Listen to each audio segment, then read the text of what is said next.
Yeah, we are really a materials company specializing in composite materials. So we do it in a couple different ways. We have design, engineering, testing, research. If you think about structural composites as the core with research, development, it does consulting work, a lot of work for the Navy.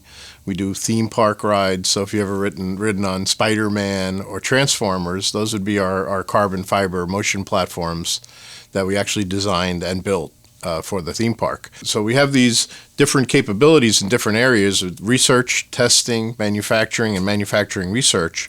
We'll use those ourselves in our own research project, but also we help other people.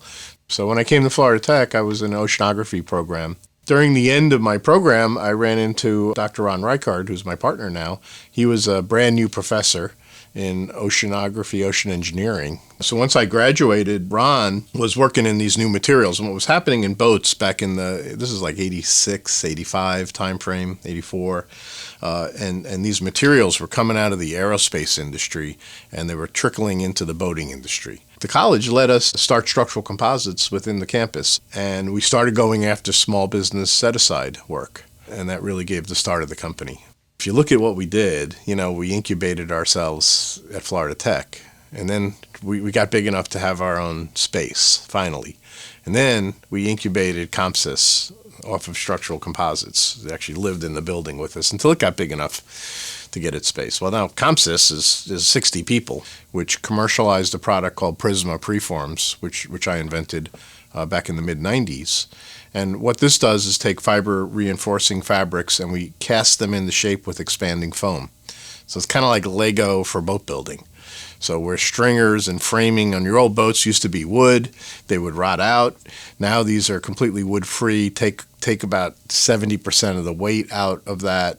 And also for the boat builder, we take about 80% of the labor out of that step in boat building. Because we're an innovative company, we had to make an innovative business model. The most common thing you see for the innovative company is the acquisition, right? The little company does great stuff. Big company buys the little company. Now the little company has to become risk averse. And so all the things they used to do to make them creative, innovative, and everything else starts getting gutted. And they end up, a lot of times I've seen them get bought back by their original owners or get closed. The other business model that I saw, which was interesting, was consortia. And we do a lot of work with consortia. In particular, we do a lot of work with the Navy Center for Composites. And that lets us work with Boeing and Lockheed and Northrop Grumman and Newport News Shipyard and Electric Boat and the entire industrial base that supplies the Navy. So the third element actually comes from these projects we do. It's the Navy's SBIR program, Small Business Innovative Research.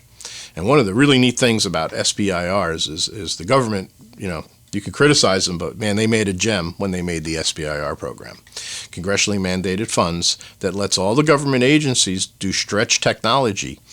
So they get their stretch technology. The good part is as the awardee of a SBIR, Sbir, we get to keep all our data rights, we get to keep our technology, and we get something called sole source rights. So anything related to or derived from the SBIR effort, the government can directly contract you without competition.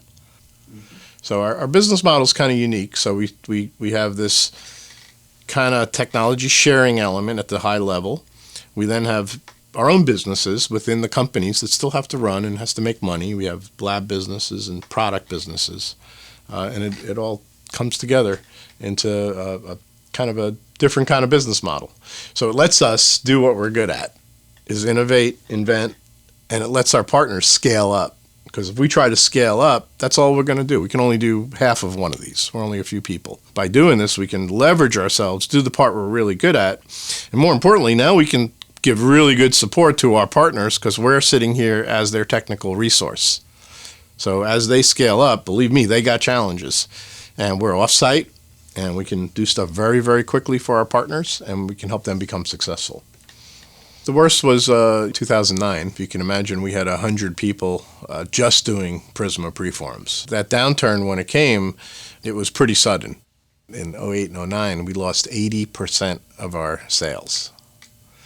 80%.